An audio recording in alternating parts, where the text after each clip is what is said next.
A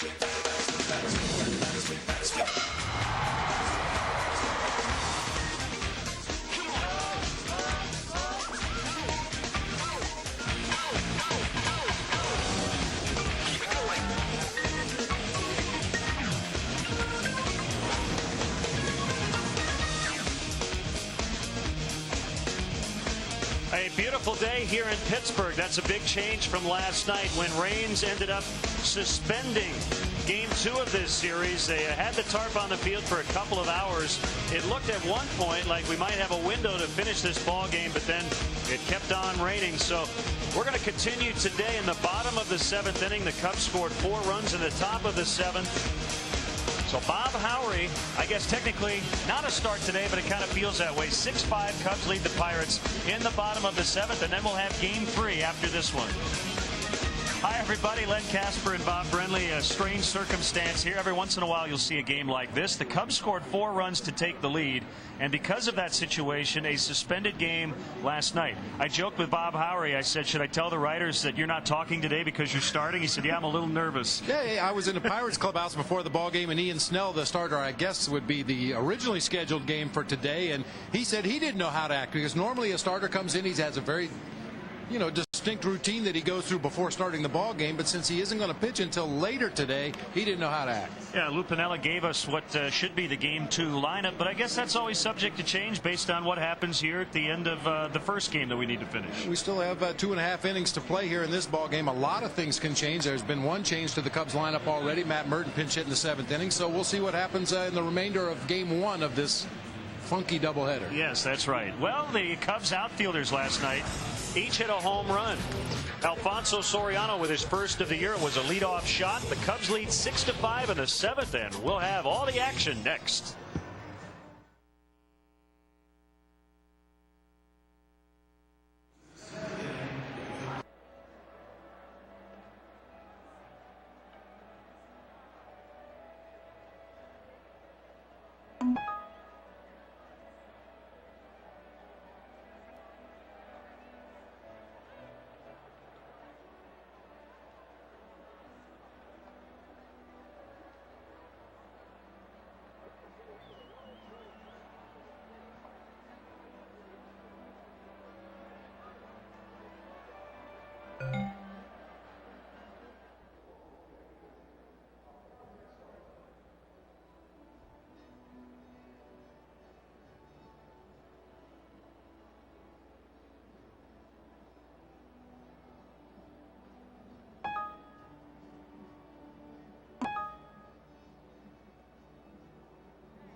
Brought to you in part by Chevy. Log on now to ChevyDriveChicago.com. Check us out today at ChevyDriveChicago.com. Walgreens, the pharmacy of the Chicago Cubs. Your local area Lexus dealer who invites you to test drive a Lexus today. Rico, how well do you print, copy, scan, fax? How well do you share? Blue Cross and Blue Shield of Illinois, shining through. Cadillac, Life, Liberty, and the Pursuit. And by Southwest Airlines. With more flights to more places than ever before, Southwest is taking low fares farther. Visit Southwest.com. Well, Bob Howery is not used to starting, and he's not technically starting, but he's going to take the ball as we resume in the bottom of the 7th inning. A 1-ball, 2-strike count on Chris Duffy. So there's a lineup card. Bob Howery currently batting second in the lineup, although he likely won't hit. Cubs with 4 big runs in the top of the 7th, and that's why we're playing the rest of this game today, and the Pirates did not win last night. A beautiful afternoon here in Pittsburgh. It's very odd that you start a ball game and get an announcement from the press box that there are no changes to the Cubs lineup. You wouldn't think so, but you never know. So let's reset the Pirates Southwest lineup.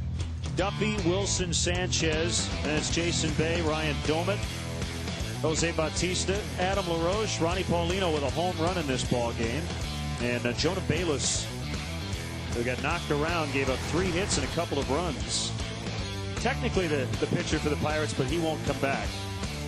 Take a look at the Cubs defense, brought to you by Rico. Move your ideas forward with Rico dependability. Soriano, Jones, and Merton across the outfield. We mentioned Matt Merton pinch hit in the 7th, stayed in the ball game. Ramirez, Historis, DeRosa, and Lee across the infield. Michael Barrett behind the plate, and I don't know what you call this guy. He's starting the suspended game, but obviously Bob Howery, a reliever.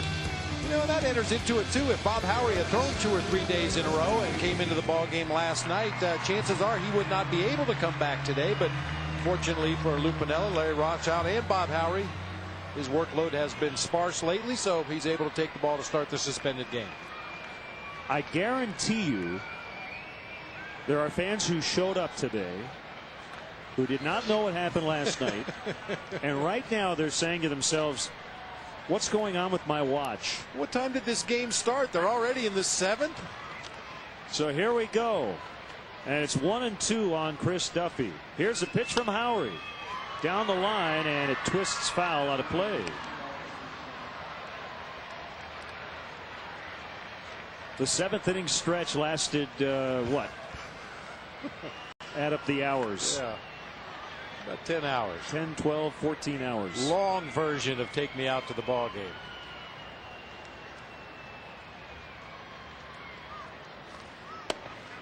You know, our associate producer Mark Brady brings up a good point. You have the day-night splits. So Bob Howery threw a few pitches at night and now pitching in the daytime in the same inning. We'll let the stats people work those things out. Let them figure that out. That's what they're good at. Got him, called strike 3. Howery went to bed last night thinking about how he was going to set up Chris Duffy, and he strikes him out looking. I bet you every pitcher in Major League Baseball wishes they could start with a 1-2 count on the hitter. Yeah, you're right. That probably was something on Bob Howery's mind as he went to sleep last night very late. Woke up early this morning probably thinking, how do I go about finishing this guy off on a 1-2 count, and did it very effectively. John Wasden was getting ready by himself in the Pirates bullpen. Jim Tracy didn't announce who was going to pitch in the 8th inning because it depends on what happens here in the bottom of the 7th. So Wasden has been joined by Matt Capps. So I would assume if the Pirates were to get the lead, it would be Capps in the 8th, and if not, Wasden will pitch instead.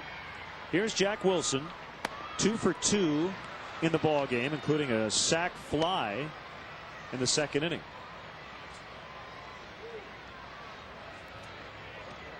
I was curious to know if the updated stats would be updated for each ball club in today's stat pack, and they are.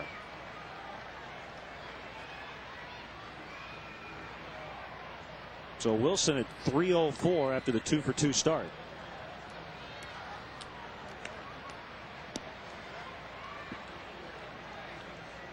And oh, by the way, Rocky Cherry has the chance for his first career win if the Cubs can hang on. How did he sleep last night? He got the final 2 outs of the 6th. A fly ball center field. Jock Jones out there. He has it. Well, it's time to check out tonight or today's Kawasaki Let the Good Times Roll, and it was rolling last night. Soriano with a homer, Jones with a homer, and Cliff Floyd with a missile. One hopped into the river in right field. The Good Times were rolling last night. All 3 Cubs outfielders on the board with a home run. What I want to know is, are the Pirates going to be fined for wearing different uniforms in the same ball game? Yeah, you can't change unis in the middle of a game. They had red on last night. They're wearing white today.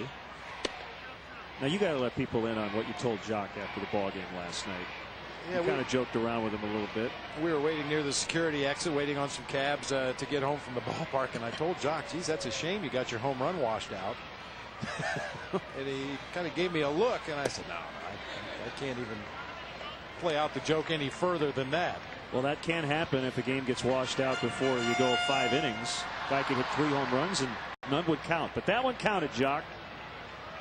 Darrell Ward was standing there at the time, and of course his first question was, did Cliff Floyd's home run make it to the river in the air? Because Darrell Ward is the only player to hit a ball into the Allegheny River on the fly. He wanted to make sure that he still had the record.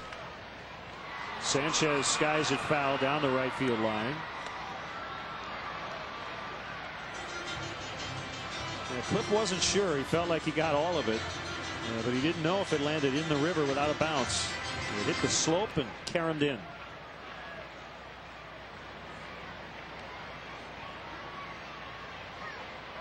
Powery with a 2-1 offering. It's a little low. 3 balls and a strike. Jason Bay on deck.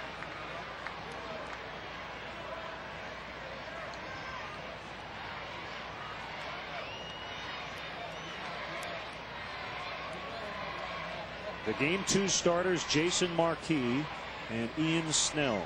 A couple of right-handers who've gotten off to great starts. Full count now, 3-2. Well, so much to the point that Jim Tracy, the Pirates manager, favorably compared Ian Snell to a young Pedro Martinez. That's pretty high praise. Physically very similar in stature. Ian Snell's going to have to do it for a few more years before you start comparing him to Pedro. Powery again, another foul. So starting action today, the Pirates are tied with Cincinnati for second in the Central, 4 games back in front-running Milwaukee. The Cubs 10-14, 6 full games out. Houston and St. Louis 6.5 out. They're both 10-15. The Cardinals have lost 4 in a row.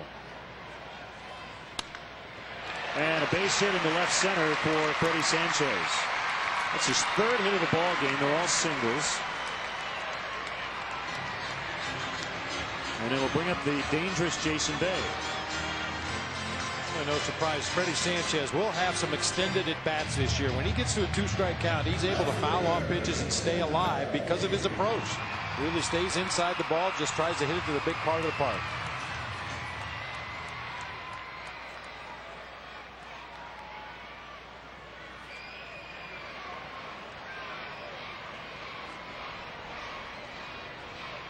I think there are a lot of youth groups in the ballpark. The corners of the upper deck are pretty full. See a lot of similar colored shirts. So a lot of similar colored buses out in the parking lot as well. Probably 50 or 60 yellow school buses out there. Over 1,000 students here at the ball game today.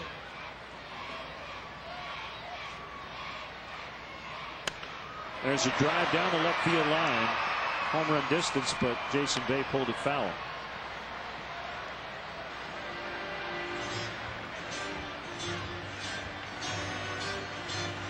The Cubs have not been involved in a suspended contest since April of '97 in Atlanta.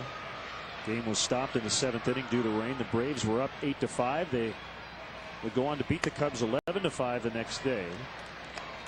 The Pirates' last suspended game was at Wrigley before the lights, April 20th, 1986. Suspended at the end of 13 in an 8-8 tie, and the Pirates went on to win 10-8 in 15 innings on August 11th. So that suspended game was made up much later in the season.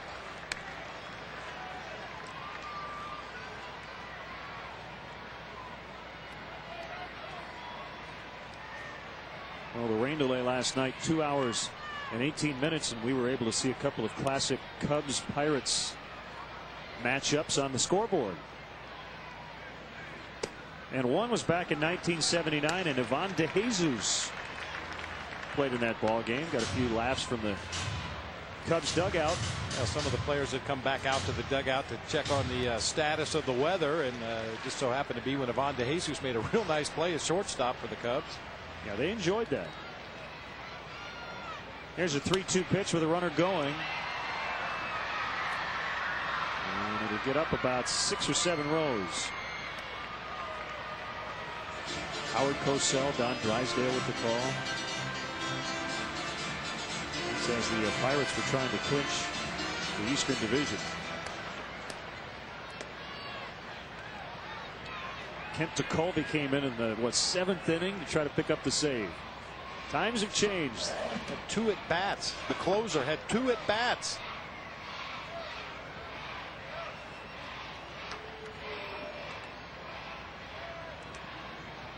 Sanchez with a 2-out single. And it's 3-2 on Jason Bay. That's the right thing for Michael Barrett. If there's any indecision as to what pitch you want to throw right here, don't just hang it down there knowing that you don't think it's the right pitch. Go out there and talk it over with your pitcher. Make sure you know exactly what he intends to do with this next pitch. And as is the style nowadays, you have to cover your mouth when you talk to the catcher. So many lip readers in that other dugout.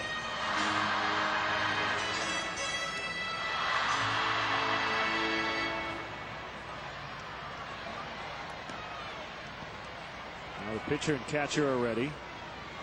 Sanchez on the go once again. And another foul by Jason Bay. Bob, I guess Dan Plesac was referring to Bob Howry in a unique situation here with a completely manicured mound. This is different for him.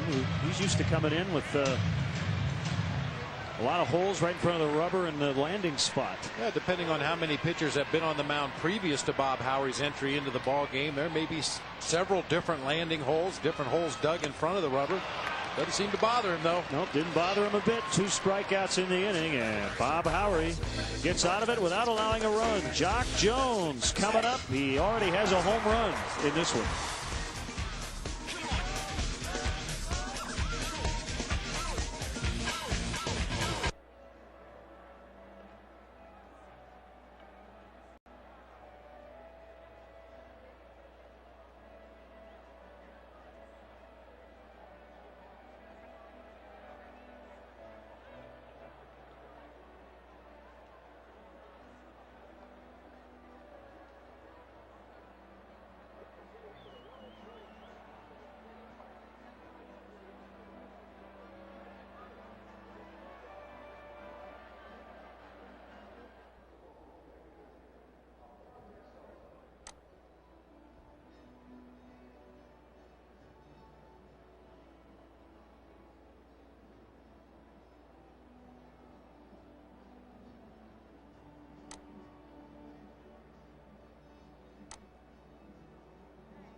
We'll start where Jock Jones is going to bat. DeRosa will follow him as Torres, and then Matt Merton is now in right. Matt with a big pinch hit RBI double. Soriano, Bob Howry likely won't get an at bat. Derek Lee continues his hot streak with 3 hits, including 2 doubles. Ramirez and Michael Barrett. And John Wasden takes over on the hill for the Pirates. He becomes their 4th pitcher. 17 base hits in 11 innings pitched to go along with 6 walks. You see the opponent's batting average of .378.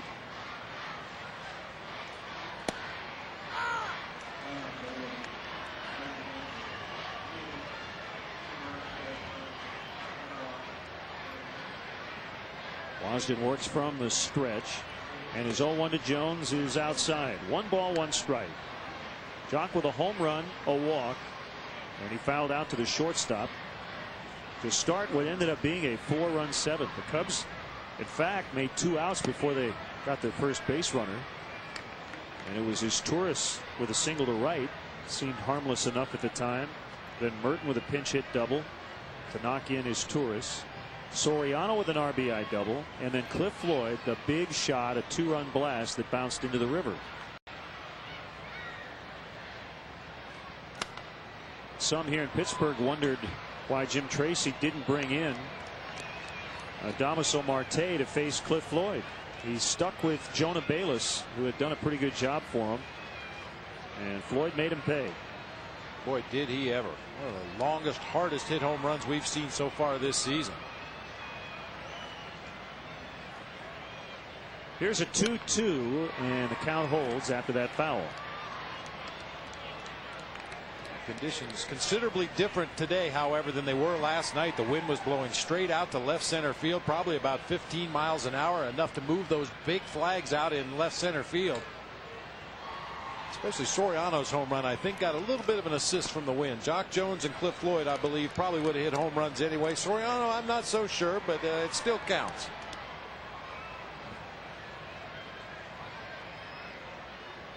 Very little wind to speak of right now, just enough to move the flags around. Fair ball for Jock. He's going to round first and head for second, and it's dropped by Domet. It's a double for Jones, leading off the 8th, and the Cubs would love some insurance. Jock pulls a hanging breaking ball down that right field line. Ryan Domet out there in right field, as we mentioned last night, plays first base. He catches. He'll probably catch the second game today, but out in right field for the time being to get his bat in the lineup. Has a little trouble with that ball. Saw him doing some early work with Rusty Kuntz yesterday out in right field to work on those caroms off the wall out there.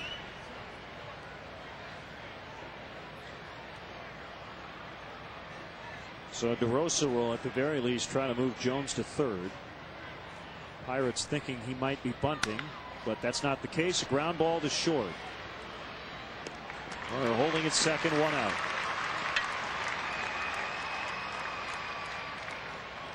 The Chicago Cubs strongly encourage the use of public transportation. The CTA Red Line stops directly at Wrigley Field at the Addison Station. For drivers, DeVry University offers remote parking and bus service for just $6. For more details, visit Cubs.com or call the CTA hotline at 773-836-7000. Now is Turris, who's come up with a couple of big knocks on this road trip. Back to the pitcher, and Jones lucky he was able to get back.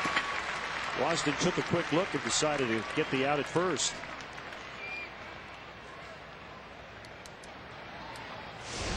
Wasden took a look at second. I wonder if he really saw what he was looking at, though. Jock Jones had broken 3 or 4 steps toward third base. You'll get a good look at it from this angle. Boy, a throw to second base right there. They probably get Jock at second, but Wasden did his job, checked the runner, and then threw on to first base.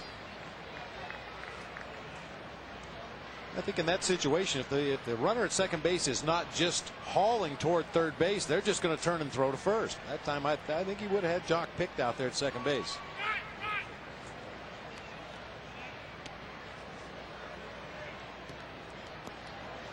Merton entered the ballgame in the 7th and had that pinch hit RBI double, and eventually would score on the Soriano double, and he's now playing right. Cliff Floyd will get the start in the originally scheduled game. So Matt will start again on the bench. Good to see that big pinch hit double in the 7th last night. Hit the ball to straightaway center field over the head of Chris Duffy. Short hopped the wall out there in center. We talked about it last night. Recently, it seems like Matt's rolling over on the ball just a little bit, perhaps trying to do too much. It's tough when you're not getting the kind of at-bats that you're used to or that you expect. It's just human nature to try to do too much when you do get an opportunity to go up there and swing the bat.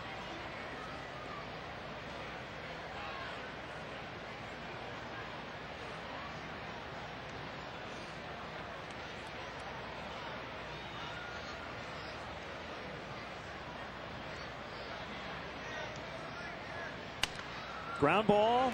Fair ball. Backhanded by Bautista. That's a long throw. Safe at first. Here comes Jones. He'll score. And the Cubs get that extra run. And it's now 7-5.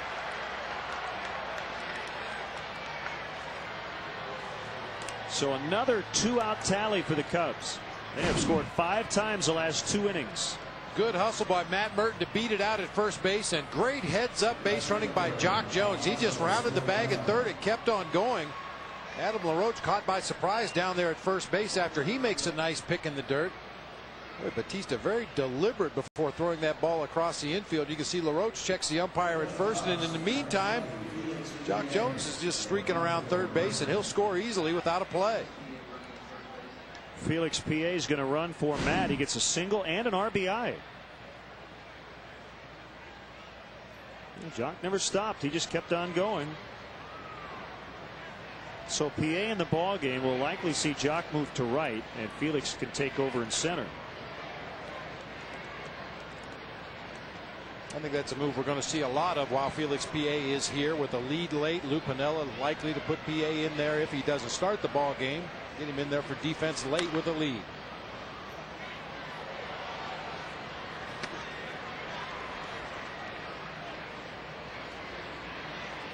A big extra run.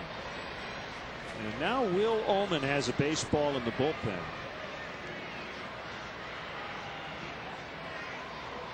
We mentioned Howry's spot comes up here soon. In fact, right after Soriano. So if Alfonso reaches, we'll see Darrell Ward, and we'll also see a new Cubs pitcher in the bottom of the inning. And you might see Will Ullman continue to throw even if we don't get to the pitcher spot. Adam LaRoche is due up third next inning. He's a left-handed hitter.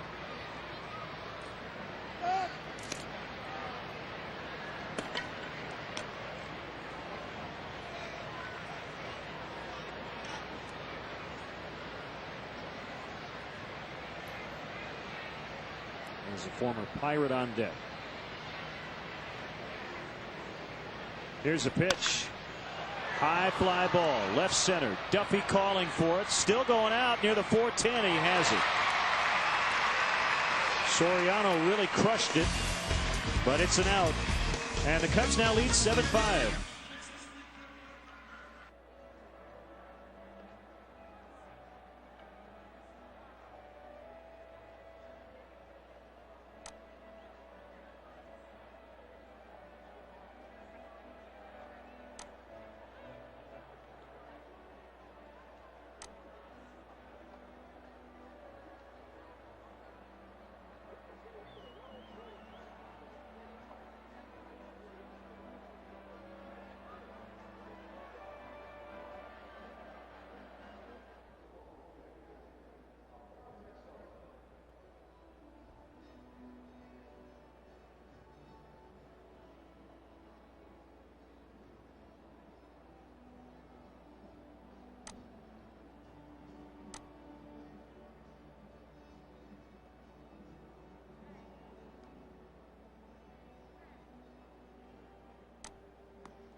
Bottom 8, Ryan Domit batting left-handed against the right-hander Bob Howry.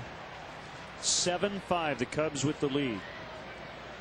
Ted Lilly started, gave up 5 runs, 4 were earned in 5 1/3, and he was not pleased with the way he pitched. The word he used was disgusted, but he felt better when the Cubs took the lead. Felix P.A. is in center, and as we theorized, Jock Jones moving to right. You know, look at Lilly's outing last night. He threw a lot of strikes, but I think the big difference between last night and his previous starts, the strikes caught a lot of the strike zone. He wasn't really working the corners up, down, in, and out the way he had in his first 4 or 5 starts.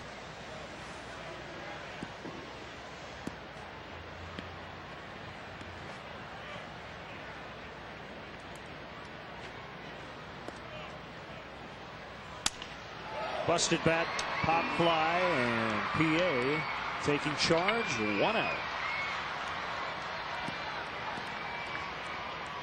Seems like that always happens. You bring a new guy into the ball game defensively or as part of a double switch, and inevitably, invariably, the first ball is going to be hit to the new guy.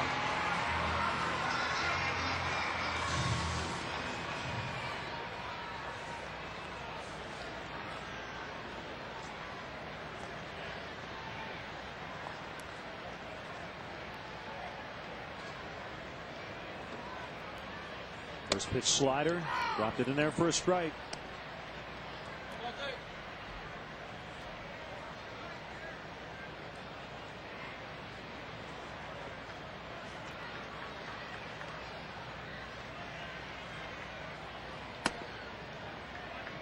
Low that time on a fastball. 1-1 on Bautista.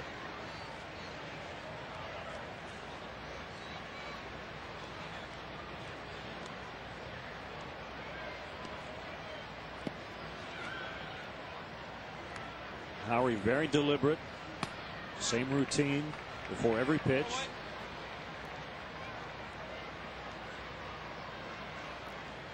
You know, there was some confusion about what would happen if the game did not continue last night.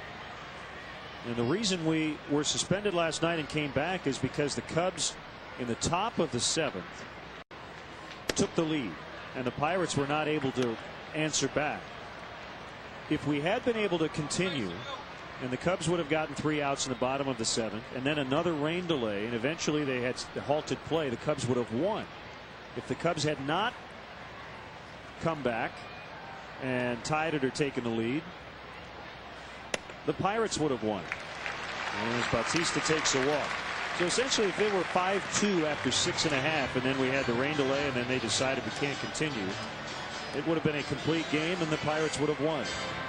So the Cubs saved themselves by scoring 4 runs, and Lou's going to go with a lefty against Adam LaRoche.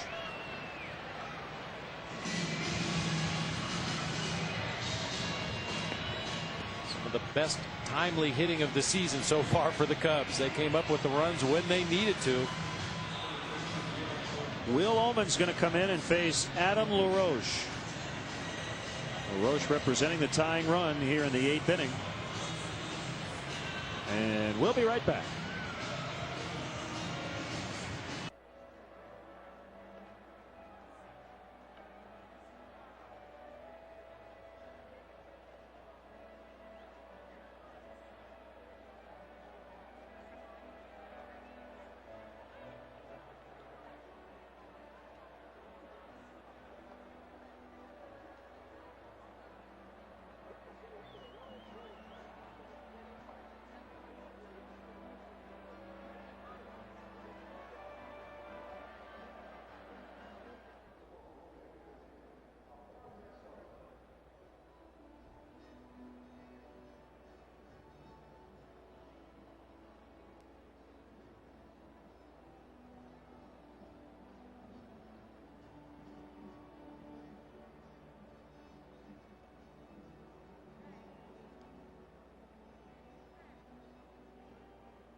With him, he normally begins the game in the dugout, and then maybe the 2nd or 3rd inning takes a long walk out to the bullpen. Well, he had to start the game in the bullpen today. Runner at first, one out. Here's a pitch to LaRoche. Drops in a nice slider for a strike.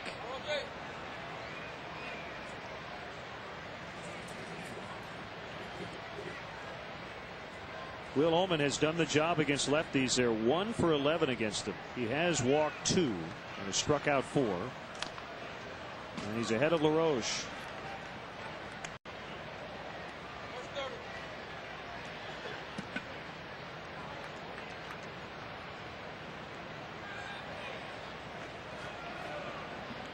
And right now, Bob, Scott Air doesn't seem to be the top lefty coming out of the bullpen. I think one of the reasons is that lefties are 8 for 16 against him. Swing and a miss. So Ullman comes in and does his job, and I think Lou's going to get him out of there. Well, he did exactly what Lou wanted. He comes in to get LaRoche.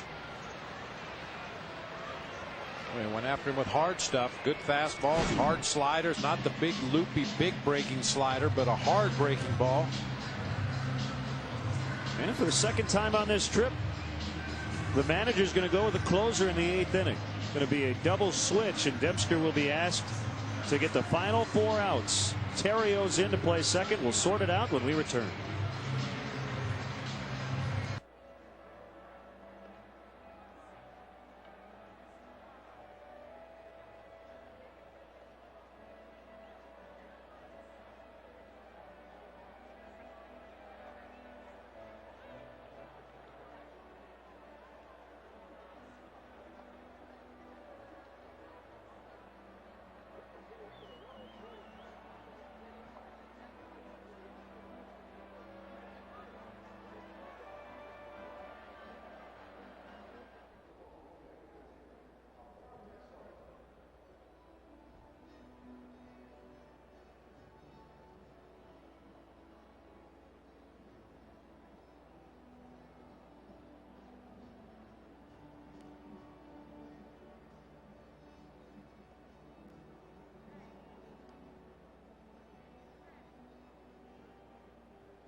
From last night, Cubs looking to bounce back from the month of April. How are they going to do in May? 39% believe the Cubs will finish May above 500. Many think they're going to lead the division. 13% finish below 500. 9% at 500. We appreciate the response.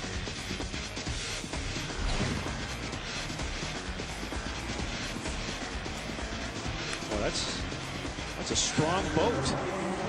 Cold barge headed upriver. Terrio in to play second base, and he'll lead off the 9th inning because of bat second, and Ryan Dempster will come in, and he slots in 7th. Stellar numbers in the early season for Ryan Dempster. The only negative is he hasn't had many opportunities to come in and save ball games, but has pitched well in those chances he has had.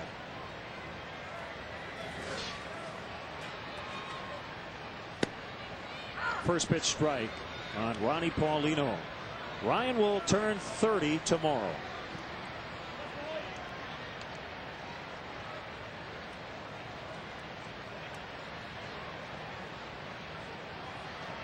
Now that explains what he's done with his hair. He's going through an early midlife crisis, getting out of his 20s, so he's let his hair grow pretty long in the back. Enjoy it while you still have it. Yeah.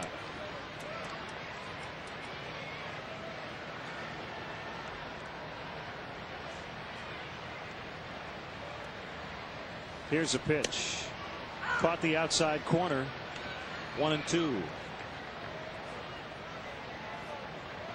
Bob Howry threw 35 pitches.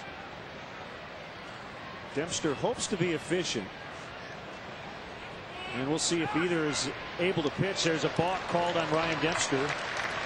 In the second game later, we'll see if Howery and or Dempster would be available. So a balk by Dempster. Let's see what he did. Maybe a little hesitation. Not sure. It wasn't much of a balk. He may have started just ever so slightly and then stopped, but almost imperceptible.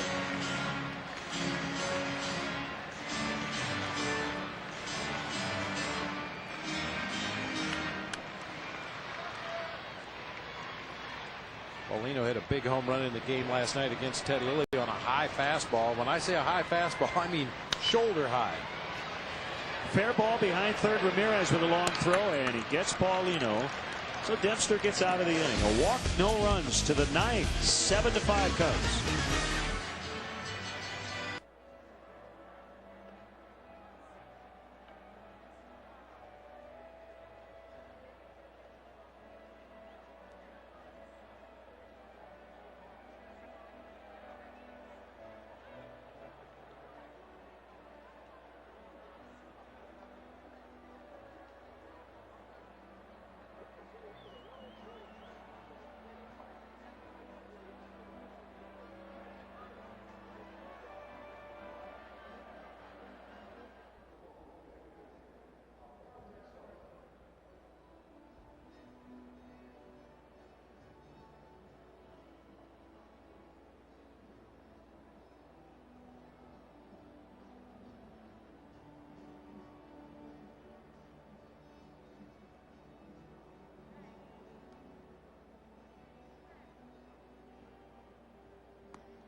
Now the Cubs' upcoming schedule brought to you by Felco. Well, the next broadcast here on Comcast Sportsnet pretty soon. It'll be Game 3 of this series after we complete Game 2. We're back on Comcast Sportsnet on Saturday, straight up noon against the Washington Nationals from beautiful Wrigley Field.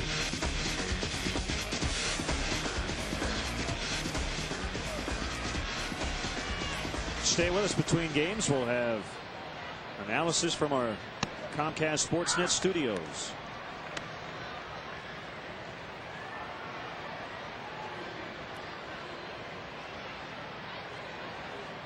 Terrio leading off the ninth with the Cubs leading by a pair. 1-1.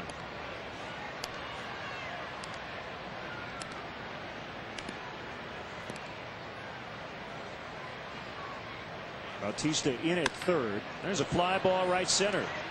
Domet chasing, and it's going to split the gap. Terrio will stop at second with a double. Everybody pitching in today and last night. Well, this is one instance where that double switch works out perfectly. Ryan Terrio leads off the inning. He's a guy you like to have leading off an inning, and he does it in grand style with that double in the gap in right center field. Here's D. Lee. 3 hits. He's up over 400. He's reached base in all 25 games played this season. Longest by a Cub to start a season in the last 50 years, beginning in 1957.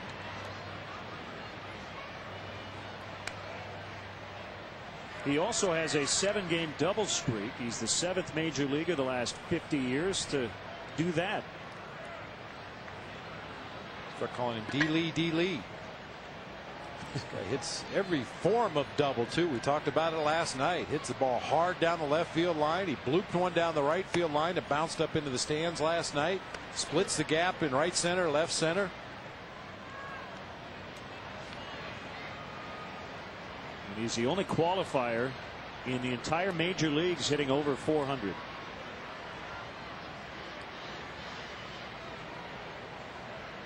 A 1-1 pitch inside. Well, he did get caught stealing in the 6th inning with the Cubs down, and at the time it was 5-2, and he slammed his helmet down in the dirt. A rare snappage for Derek Lee, and a base hit into left center. Terrio had to hesitate to make sure it got through, but it won't cost him. He'll come around and score, and another 4-hit performance for Derek Lee.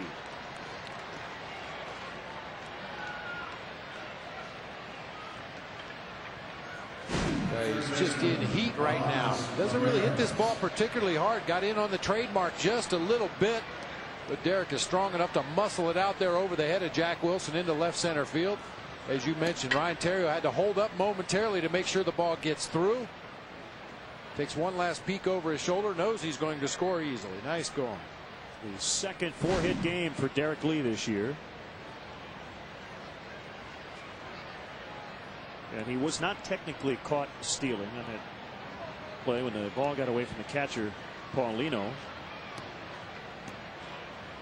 So now 8-5. Here's Ramirez. Strike one.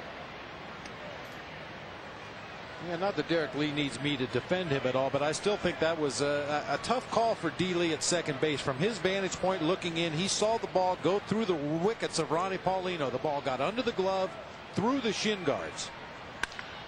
There's a drive the other way by Ramirez, and Doman has it. Unfortunately for Derek, the ball hit the home plate umpire's shin guard and stayed right there where Paulino could get on it quickly and throw to third base for the out.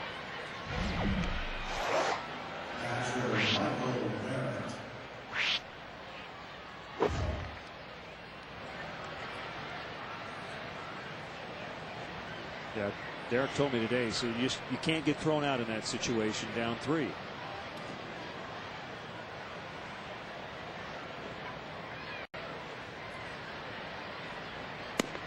Another kind of similar play. When you're a runner at second base, the rule of thumb is a ball hit to your left, you advance to third base. A ball hit to your right, you have to hold.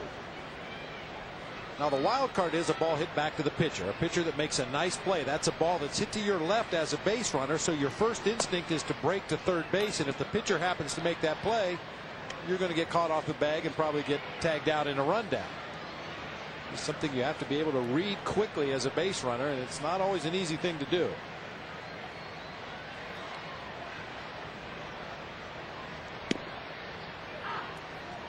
High breaking ball from Wasden. We've seen that pitch called a strike in this continued ball game. Chris Duffy called out on strikes last night against Ted Lilly in the 4th inning on a pitch that probably crossed the front of the plate up near his shoulder somewhere. Michael Barrett caught it at the belt, and it was a big breaking ball. Good rip by Barrett. Still 1-2 on him. He will start game 2. The Cubs are off tomorrow, and that's why Lou's not afraid to have Michael go back out there. And it also may allow Lou to use Ryan Dempster and maybe Bob Howery again later, all depending on the game situation. Cut off by Bautista, and the throw is just in time to get Barrett, with Lee advancing to second base. 2 outs.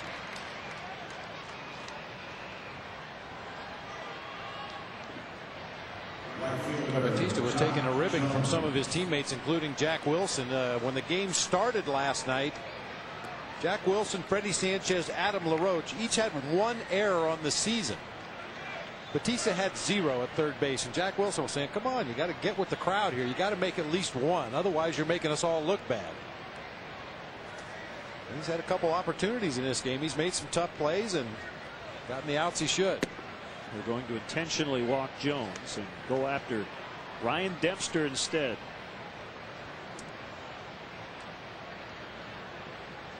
Which you pretty much have to do. Well, judging from what we've seen from Ryan Dempster at the plate, I think I'd walk the bat boy to get to Dempster right here.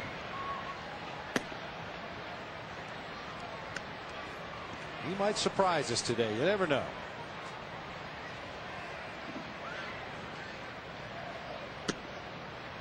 Here's ball 4.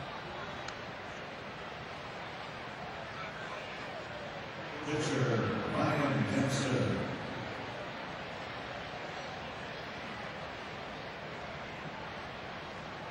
So here's Ryan Dempster. He's had a lot of at-bats in his career, 313, but only 24 hits. That's an .077 batting average. 5 doubles, a triple, no home runs, 7 RBIs. And he pops it up right side. Sanchez makes the play. Dempster never did discard his bat. He'll pick up the baseball and try to get the final 3 outs.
He began May this way with our Nissan drive of the game last night. Leadoff home run in the first inning. It's a way to start a month. And he's the kind of hitter that can get on a hot streak and make up for that poor month of April in no time. Tied with Paul Molitor for 7th on the all-time leadoff home run list with his 33rd last night. I'm not sure if anybody's going to catch Ricky Henderson with 81. Craig Biggio second on the list with 51. Bunted foul by Nate McLouth. He was pinch hitting for John Wasden. Okay, I guess that's Nate McLouth. That's some kind of a play on the TV show 24. Must be. Don't get it. Well, it's early. That was on the big scoreboard here at PNC Park.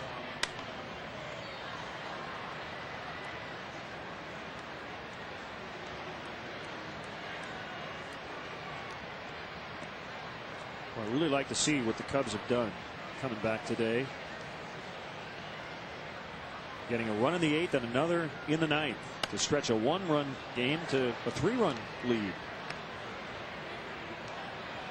Those tack-on runs are huge. I mean, this Pirates lineup is not filled with power hitters. Really, a lot of guys that you're scared of going out of the ballpark against you, but some pesky hitters that can get on base. And if the right guys get on ahead of Jason Bay or perhaps Ronnie Paulino, a 1-run lead could disappear in a hurry. So good to tack on a couple of runs there in the 8th and 9th.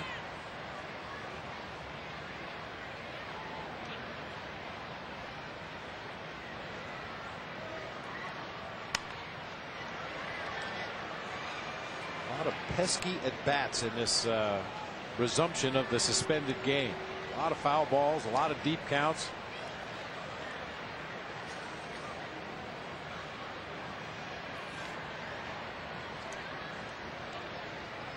Another 2-2 and another foul.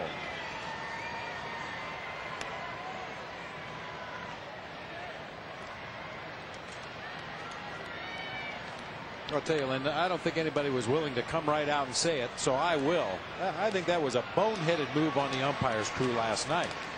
We talked about it. The weather radar showed a string of thunderstorms for hundreds of miles that were due to come into Pittsburgh last night. We sat through 2 hours of pouring rain and lightning for a 40-minute window, and it took the grounds crew 30 minutes to get the field ready. So about the time they got the diamond dry on the field, got the tarps off, got the field ready to play, it started to rain once again, and rain throughout the night. It just, with the technology we have nowadays, I don't understand why the teams were forced to sit around here. Not only that, but the fans who stuck around for 2 hours plus just to get rained out at 11:30 at night. Well, with an early start today as McLeod takes a walk. How do you really feel about it? Well, I just think it's ridiculous. Well, yeah, it did feel like there was no chance to get it in. And the other thing was, do you play to just get 3 more outs and have the game end after 7? I mean, the Cubs would have taken it, but that's not an ideal situation. So just start fresh today, which is what we did, and get the full 9 in.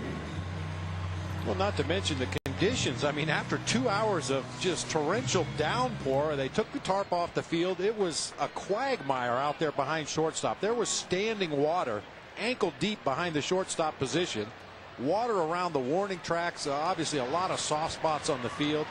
Conditions would not have been good to resume that game last night. You can see they're pulling the tarp off the field, and when they get to the end there was just an ocean of water that had come off that tarp. There you see it. This is going to be a fair ball for Chris Duffy. Going to bring the tying run to the plate as the Pirates will get 1. So it's 8-6. And now Dempster's starting to get into the tough part of this lineup. It's a big hit for Chris Duffy. It was kind of a slashing swing. That pitch was actually pretty much down the heart of the plate. Duffy stays inside the ball. Finds grass down in that left field corner. By the time Soriano gets it to it, relays it back into the infield to Cesar Torres. They don't really have a legitimate chance at McLeod at home plate. The throw gets there late.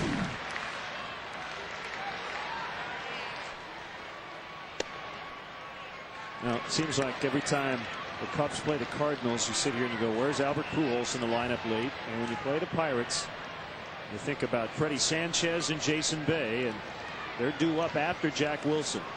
This is a key hitter for Ryan Dempster. Because if you get Wilson, you can really go right at Freddie Sanchez, a guy who can hurt you, but generally not with the long ball. He's more likely to beat you with a base hit than a long ball. And that's why it's so important to keep Jack Wilson off base in this situation. Got him to offer at that pitch, and it's 1-2.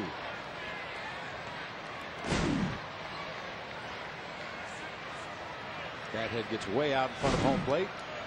Fairly easy call for Marvin Hudson down there at first base. Outside. A lot of times when a closer gets beaten by the other team's superstar, you'll hear him say, it wasn't that at bat, but it was the walk to this guy or the base hit to that guy before the big hit. You never want to get too far ahead of yourself, but you really do need to see who's coming up in the inning and have some kind of strategy about how you want to go about avoiding that guy that can do the big damage.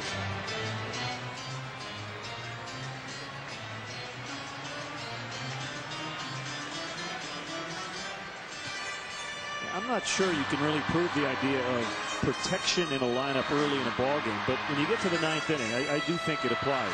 I think you do work a little bit differently to guys in front of the hitters who can do some damage. Big out here. Derek Lee with a catch. 2 down.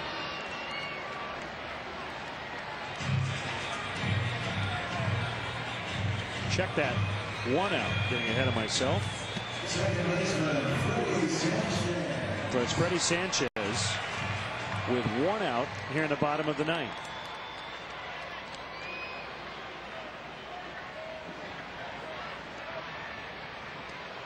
Duffy the runner at second. His run doesn't matter.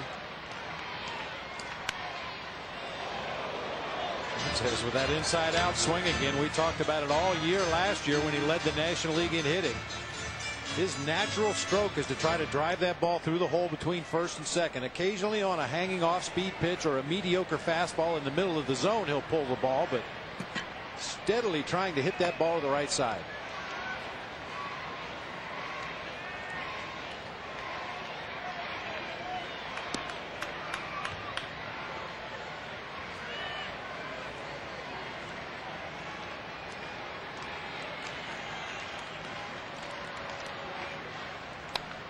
Off the end of the bat, boy, that fan really got hit. There's a little opening at the end of the screen back of the plate.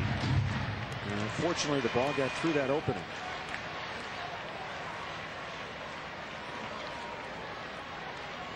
But she ended up with a baseball, and it looks like she's all right.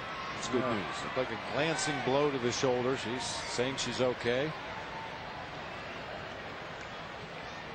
Kick and a pitch. Little check swing grounder. Going to be a really tough play. Here's a throw. And they got it. 2 outs and a big play by Ramirez.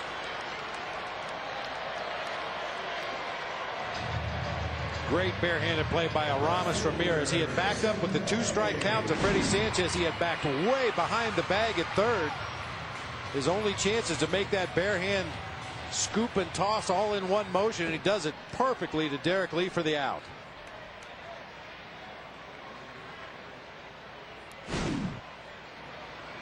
So it's Jason Bay. Ball 1 downstairs.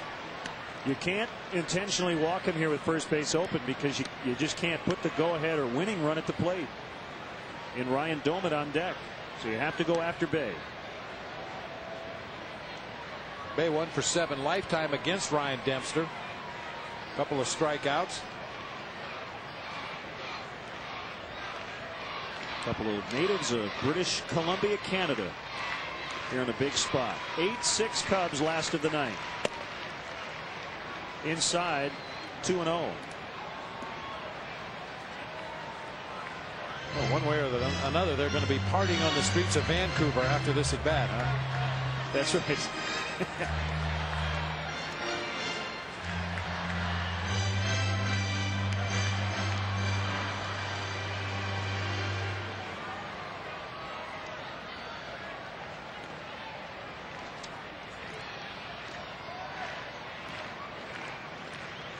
The 2-0 to Bay. A pitcher's strike.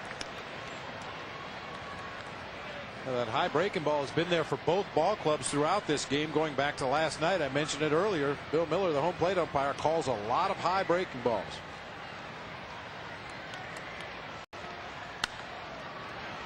Of course, you don't want to throw too many high breaking balls. That's a pitch that generally gets hit a long way. Bay's home run in the 8th inning of game 1 of this series was on a fastball, or rather a slider up and out over the plate from Michael Wirtz. Ball that just didn't take the break, but it was about belt high up and out over the plate, and he hit it to right center field. Called strike 3, and Dempster gets the save. And for the second time on this trip, he goes more than 1 inning. An inning and a third to notch the rescue, and Rocky Cherry with his first major league win. Well, that was a great come from behind win for the Cubs. A suspended game resuming today. Tacked on a couple of tallies and win it 8-6. And our Hyundai player of the game, the guy with the game-winning home run last night, bounced into the water. Cliff Lloyd was looking for a pitch. He found it, and he crushed it. You should get extra runs for long-distance homers. That one should have been worth 2 or 3 runs right there. What a blast. So handshakes all around. The Cubs have now won 4 of their last 5 and a chance later today to take this series.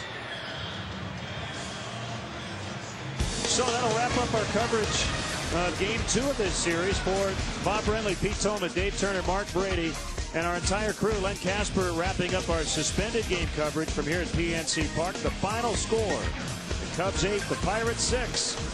We'll be back for the regularly scheduled game in about 25 minutes or so. Cubs and the Bucks wrapping up this series. Now we'll send it back to our Chicago studios. Join Mark Shanowski and Dan Plesac. You've been watching Cubs baseball on Comcast Sportsnet.